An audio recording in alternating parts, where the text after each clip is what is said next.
কি হচ্ছে এটা? একটা প্রাইমার দেবে হতে গেল।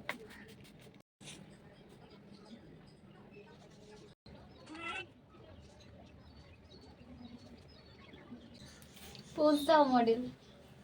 পোজ দিতে জানি না। তাহলে তোকে মডেল কি করতে বলেছে? ল্যাশ পয়সা দাও। বরবাদ। ল্যাশ দাও। নিয়েছি বিনা পয়সার মডেল। পয়সা দেয় না।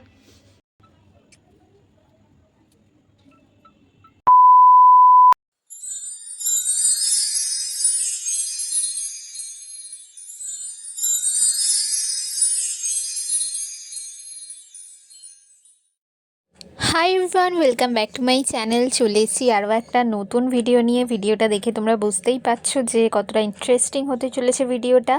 তো এখানে আমি একটা সাবেকি বেঙ্গলি ব্রাইডাল লুক দিচ্ছি একটা ছোট্ট মডেলের উপর। মডেলটি আমার বোন। তো এখানে আমি ওকে ফার্স্টে ফেসটা ক্লিন করে দিলাম, আর তোমরা দেখতেই পাচ্ছ ওর মুখে কতটা ফেসে অ্যাকনি মার্ক রয়েছে। সেগুলোকে হাইড করেও ফেসটাকে সুন্দর কিভাবে দেখানো যায় আজকের লুকে সেটাই শেয়ার করব তোমাদের সাথে। তো ফেস ক্লিন করার পর আমি টোনার ইউজ করেছিলাম গুড ভাইবসের। যে কোনো স্কিনেই টোনারটা ইউজ করা যায়, খুবই ভালো একটা টোনার, কোনো রকম কোনো প্রবলেম হয় না। আর তারপর আমি ময়শ্চারাইজার ইউজ করেছি পন্ডসে, যেহেতু ওর অয়েলি স্কিন আর সামারে সবসময় জেল বেস বা ওয়াটার বেস ময়শ্চারাইজার ইউজ করা ভালো, তো সেই কারণে আমি ওটা ইউজ করেছি। তারপর আমি ওর আইব্রোটাকে ড্র করে নিচ্ছি। এখানে আমি মিউজিক ফ্লাওয়ারের জেল লাইনার দিয়ে নিয়েছি, আর আইব্রোটাকে কারেক্ট করার জন্য ডেইলি লাইফ ফরএভার 52 এর একটা কনসিলার ইউজ করে নিয়েছি। দেন আমি রিকর্ডের একটা মেকআপ মিক্সার ইউজ করে নিচ্ছি। এটা ময়শ্চারাইজারের পরে আমি ইউজ করেছি। এটা ইউজের ফলে সামারে মেকআপটা কিছুটা লং লাস্টিং হবে। পুরোপুরি লং লাস্টিং কখনোই সম্ভব না, কারণ সামারে যাদের সোয়েট হয় সেই সোয়েটকে আটকানোর ক্ষমতা কখনোই মানুষের থাকে না। তো যতটা সম্ভব কম করা যায় বা সেটাকে ম্যানেজেবল করার মতো জিনিস আমরা ইউজ করতে পারি মেকআপের ক্ষেত্রে। তারপর আমি রিকর্ডের একটা প্রাইমার দিয়ে নিলাম, যেটা খুবই ভালো ম্যাট ফিনিশ একটা প্রাইমার। দেন আমি কালার কারেক্ট করছি। আর আমি ওকে যেই টাইমে মেকআপটা করেছিলাম সেই টাইমটা একটু হালকা ঠান্ডা ছিল ওয়েদার। তো সেক্ষেত্রে আমি এখানে ক্রায়লনের একটা কারেক্টার ইউজ করে নিচ্ছি। কারেক্টার বলবো না, ফাউন্ডেশনের একটা ডিপ শেড ইউজ করে নিচ্ছি। দেন আমি এখানে ফাউন্ডেশন ইউজ করছি। তো এখানে আমি রিকর্ড আর মেবলিন নিয়েছি। তোমরা চাইলে শুধু রিকর্ডটা ইউজ করতে পারো, যেহেতু আমি এখানে ওর স্কিন টোনটা একটু ফেয়ার আর আমার রিকর্ডের মিডিয়াম টোনের ছিল, সেক্ষেত্রে আমি মেবলিনটা দিয়ে ম্যানেজ করে নিয়েছি। মেন কাজটা করবে কিন্তু রিকর্ডই। তো দুটোই ম্যাট ফিনিশ ফাউন্ডেশন, বাট মেবলিনের থেকে রিকর্ডের কভারেজ অনেকটাই বেশি ভালো। তো দেখো আমি ভালো করে অ্যাপ্লাই করার পর ব্লেন্ড করে নিচ্ছি, আর ওর সাথে আমি রিকর্ডের মেকআপ মিক্সারটাও ইউজ করে নিলাম। যে কোনো মেকআপ মিক্সারের কাজ যে কোনো প্রোডাক্টকে লং লাস্টিং করা আর একটু ব্লেন্ড করার সুবিধা করে। তো এরপর দেখো আমি কনসিলার ইউজ করে নিচ্ছি। ফরএভার 52 এর কনসিলার এখানে ইউজ করেছি। তো ভালো করে হাইলাইটিং পার্টগুলোতে ভালো করে হাইলাইট করে নিচ্ছি কনসিলারটা। এরপর খুব ভালো করে ব্লেন্ড করব। মেকআপ করার সময় চেষ্টা করবে সবসময় একটা ভালো কোয়ালিটির ব্লেন্ডার ইউজ করার। এরপর কিছুটা ফেস ওর ড্রাই লাগছিল, তাই আমি ওকে মিস্ট ইউজ করে নিয়েছি। তারপর সেটাকে দিয়ে ভালো করে ব্লেন্ড করে নিলাম। আর এখানে ইনসাইডে লিপস্টিক থেকে আমি ব্লাশটা ইউজ করে নিয়েছি। তো ওকে আমি ক্রিম কন্ট্রোল করলাম না, কারণ ওর ফেসটা ভীষণই ছোট। ক্রিম কন্ট্রোল করলে ওর ফেস আর দেখাই যাবে না, সে কারণে একেবারে পাউডার কন্ট্রোল করব। তো এখানে আমি ফেসটাকে বেকিং করে নিচ্ছি। ওর যেহেতু অয়েলি স্কিন, খুব ভালোভাবে ফেসটাকে কিন্তু বেকিং করতে হবে, না হলে মেকআপটা কেকি হয়ে যাবে। তো এখানে আমি প্যাকের একটা লুজ পাউডার ইউজ করে নিয়েছি। আমি এখানে যা যা প্রোডাক্ট ব্যবহার করেছি মোটামুটি একটা লং লাস্টিং ফিনিশ দেবে। এরপর আমি ফরএভার 52 এর কনসিলারটা আইলিডে অ্যাপ্লাই করে নিয়েছি। সেটাকে ভালো করে ব্লেন্ড করে আমি একটু কম্প্যাক্ট দিয়ে সেট করে নিলাম। দেন আই মেকআপটা করে নিচ্ছি। এখানে আমি একটা ব্রাউন স্মোকি আই করেছি। মোটামুটি স্মোকি আই কীভাবে করতে হয় না হয় তোমরা জানো, খালি ব্লেন্ডের টেকনিকটা অবশ্যই দেখে নাও। যারা বিগিনার্স আছো তাদের ক্ষেত্রে এটা হেল্পফুল হবে। তো এই লুকগুলো এখন ভীষণ ট্রেন্ডিং চলছে, তাই তোমাদের সাথেও শেয়ার করলাম। তোমরা হয়তো বাইরে থেকে দেখো লুকটা, বাট কিভাবে কি করতে হয় সেটা জানো না, সেই কারণে তোমাদের সাথে শেয়ার করে দিলাম। তো এখানে আমার আই মেকআপ কমপ্লিট হয়ে গেছে। ফার্স্টে আমি একটা ডিপ ব্রাউন, দেন লাইট ব্রাউন, দেন একটা ইয়েলোইশ অরেঞ্জ শেড নিয়েছি। দেন ভালো করে ব্লেন্ড করে নিয়েছি। পুরো আই মেকআপটার মেন কিন্তু ব্লেন্ডিং, তো ব্লেন্ড করে নিয়েছি। আর লুজ পাউডারগুলো যেগুলো এক্সট্রা ছিল সেগুলো ঝেলে লুজ পাউডার দিয়ে বেকিংয়ের পর আমি ফরএভার 52 এর কম্প্যাক্ট দিয়ে সেট করে নিয়েছিলাম, সেটা কোনোভাবে ক্যামেরাতে আসে। তো এখানে আই ম্যাজিকের টাচের ব্লাশ প্যালেট থেকে ব্লাশার ইউজ করে নিয়েছি, 3টে শেড মিক্স করে ওর ফেসে ইউজ করে নিয়েছি ব্লাশটা। আর তারপর আমি আই মেকআপের নিচের লোয়ার ল্যাশ লাইনের আই মেকআপটা কমপ্লিট করে নিচ্ছি। এখানে সেম ওপরে যা যা কালার দিয়েছিলাম সেম কালার নিচে দিয়েছি। আর দেখো, যারা লাইনার টানতে খুবই প্রবলেম হয় তারা ফার্স্টে এইভাবে নিচের দিকের এই ধারে দু সাইডে টেনে নেবে, তারপর লাইনারটা টানবে, সেক্ষেত্রে সুবিধা হবে। তো এরপর আমি নিচে কাজল দিয়ে দিয়েছি আর সেটাকে খুব ভালো করে স্মাচ করে নিয়েছি। এখানে আমি সুগার পপের লাইনার ইউজ করেছি আর কাজলটা হচ্ছে ফেসেস ক্যানাডা। তো দুটোই যা যা প্রোডাক্ট ব্যবহার করছি অ্যাফোর্ডেবল প্লাস লং লাস্টিং হবে, সেই কারণেই আমি ব্যবহার করছি। তো একটা সামারের মেকআপের ক্ষেত্রে এই প্রোডাক্টগুলো তোমরা ব্যবহার করতে পারো। শুধু ক্রায়োলনের যেটা আমি কালার কারেক্ট করেছি ওটা করো না, ওটার জায়গায় ক্রায়োলনের আমি সুপ্রাটা করেছিলাম, তোমরা ডার্মাটা করো। তো কাজল দিয়ে ভালো করে স্মাচ করার পর আমি ব্ল্যাক আইশ্যাডো দিয়ে দিয়েছিলাম। আর দেন আমি হচ্ছে মাস্কারা ইউজ করছি, এখানে সুইস বিউটির মাস্কারাটা ইউজ করছি। মাস্কারাটা জাস্ট দারুণ, ভীষণ ভালো ভলিউম দেয়, তবে এটা লং লাস্টিং নয়। যেহেতু আমি শ্যুট পারপাসে ইউজ করছি সেই কারণে এই মাস্কারাটা ইউজ করেছি।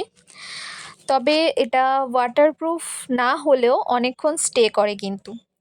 তো এরপর আমি হচ্ছে হাইলাইটার ইউজ করছি, হোজোর হাইলাইটার আই ম্যাজিকের। তো একটু হাইলাইটার লাগাতে বেশি ভালোবাসে, তাই বলছিল বেশি করে দাও, তো আমি দিয়ে দিয়েছি আমার মতো করে। আর দেন আমি ফিক্সার ইউজ করছি, এখানে প্যাকের মাইক্রো ফিক্সারটা ইউজ করছি, ভীষণই ভালো একটা ফিক্সার। আর গরমকালে ফিক্সারটা কিন্তু অবশ্যই ইম্পর্টেন্ট, শীতকালেও সমানভাবে ইম্পর্টেন্ট, বাট গরমকালে মানে একদম না দিলেই নয়। আর এখানে দেখো একটা ডিপ শেডের লিপস্টিক আমি ওকে দিয়ে নিচ্ছি। লিপস্টিকটা সবসময় নিজেরাই পরতে পছন্দ করে মডেলরা। তো এই বিষয়ে একটা মজাদার ভিডিও খুব শীঘ্রই আসছে, তোমরা আমার চ্যানেলটাকে অবশ্যই ফলো রেখো। আর যারা মেকআপ আর্টিস্ট আছো তারা অবশ্যই চেষ্টা করবে মডেল হোক ব্রাইড হোক টিপটা মেরুন কালারের পরানোর, তবে ফেসে খুব ভালো ফুটে ওঠে। রেড কালারের অনেক ব্রাইডে ডিমান্ড করে কিন্তু ফেসে কিন্তু ভালো ফোটে না, ফটো ভালো আসে না। তাই বারবার রিকোয়েস্ট করব যারা মডেলকে বলো বা ব্রাইডকে বলো, রিয়েল ব্রাইডের ক্ষেত্রে বিশেষ করে টিপটাকে মেরুন ইউজ করার চেষ্টা করো। তো এখানে আমি একটা সিম্পল কলকা করে দিয়েছি রং বেরঙের। ফার্স্টে একটা ইয়েলো শেড দিয়ে বেসটা করেছি, তারপর হাইলাইট করেছি হোয়াইট দিয়ে অ্যান্ড রেড না মেরুন কালার। তো এরপর আমি ট্রিপল টং ইউজ করেছি হেয়ার স্টাইলের জন্য, একটা ওয়েভি লুক আনার জন্য, যেটা একটা সাবেকি ব্রাইডাল লুকে ভীষণভাবে যায়। আর এখন এই লুকটা মারাত্মক ট্রেন্ডিংয়ে চলছে, তাই তোমাদের সাথে শেয়ার না করে পারলাম না। আর আমারও নিজেরও খুব লুকটা করার ইচ্ছে ছিল, তো ফাইনালি পসিবল হয়েছে আর সেটা তোমাদের সাথে অবশ্যই শেয়ার করেছি। আমি যাই করি না কেন মেকআপের ক্ষেত্রে প্রথম থেকে শুরু করে আজ অবধি সবটাই কিন্তু আমি তোমাদের সাথে শেয়ার করেছি। তো এখানে মোটামুটি লুক কমপ্লিট হয়ে গেছে। পেছনে জাস্ট একটা সিম্পলভাবে আমি বান করে দিয়েছি, কোনো পাফ কিছু করিনি, একটা ডোনাট ইউজ করে বান করে দিয়েছি। আর এটাকে আমি হেয়ারটাকে সেট করে ওই বানের সাথে অ্যাটাচ করে দিয়েছি, সামনে ফ্রন্টে যেই হেয়ারটা ছিল। দেন আমি জুয়েলারিগুলো ওকে পরিয়ে নিয়েছি, সমস্তটাই আমাদের নিজেদের কালেকশান। শাড়িটা ওর নিজের, ব্লাউজটা ওর নিজের, আর গয়না কিছু আমার আছে, কিছু ওর আছে। ওর বলতে ওর হাতের চুড়িগুলো ওর আছে, আর ওর কোমরবন্ধনীটা ওর আছে। তো এখানে আমি ওকে ল্যাশ পরিয়ে নিচ্ছি। বাড়ির মডেল হলে যা হয় আর কি, সব মিলেমিশে অ্যাডজাস্ট করে নেওয়া যায়। ওই জন্যই আমাকে বলছিল একটাও টাকা দেয়নি, মডেলকে হায়ার করেছে। তো এখানে দেখো ল্যাশটা আমি কিছুক্ষণ গ্লু লাগানোর পর কিছুক্ষণ হোল্ড করে তারপর আমি এটা চোখে ফিক্স করেছি। সেক্ষেত্রে তবেই ল্যাশটা খুব ভালোভাবে বসে, না হলে খুব প্রবলেম করে। আর ব্রাইড বা মডেল যদি বারবার চোখটা খোলে বা বন্ধ করে সেক্ষেত্রেও কিন্তু ল্যাশ খুলে যাওয়ার সম্ভাবনা থাকে। সেক্ষেত্রে আমাদের কিছু করার থাকে না যদি বারবার এরকম খোলা বন্ধ করে এরকম করে। আর একবার যদি ল্যাশটা খুলে যায় সেটাকে যদি আবার সেকেন্ডবার লাগানো হয় সেক্ষেত্রে প্রচণ্ড পরিমাণে প্রবলেম হয়, ল্যাশটা আর কিছুতেই ফিক্সড হতে চায় না। তো এখানে ফাইনালি সিঁদুর দান হয়ে গেল। মডেল, ব্রাইড এবং অন্যান্য পার্টি মেকআপের ক্লায়েন্ট সবাইকে সিঁদুর পরিয়ে দিয়েছি, মানে তাদের সাথে আমার সিঁদুর দান হয়ে গেছে।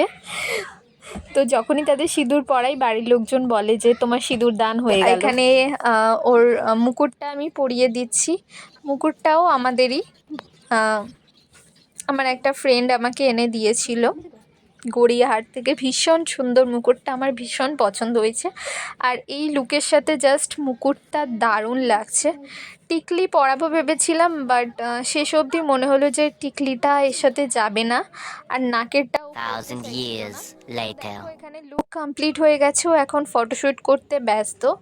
তো এটা আমি বাড়িতেই শ্যুট করেছিলাম, কোনো রকম ফটোগ্রাফার কিছু আসেনি কেউ। তো এটা ফাইনাল লুক কেমন হয়েছে তোমরা কিন্তু অবশ্যই জানিও। তো আজকে আমার মডেল এই যে ইনি, অন্যদিন আমার অ্যাসিস্ট্যান্ট হয়ে যায় কাজে, আজকে ওনাকেই মডেল বানিয়ে নিয়েছি, বিনা পয়সার মডেল।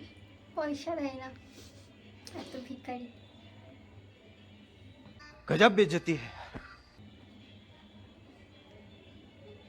বল কিছু, কেমন লাগছে? ভালো লাগছে, তো প্রচুর গরম লাগছে। কতগুলো রিলস বানানো হয়ে গেল ওর। তুমি বানিয়েছো সেটা বলো।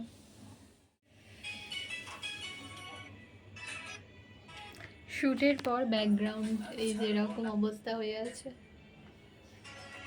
তাও এটা আমি এমনি বাড়িতে শ্যুট করেছি, ফটোগ্রাফারকে ডাকিনি, তাই এই অবস্থা। ফটোগ্রাফার ডাকলে আরও নাকি হতো।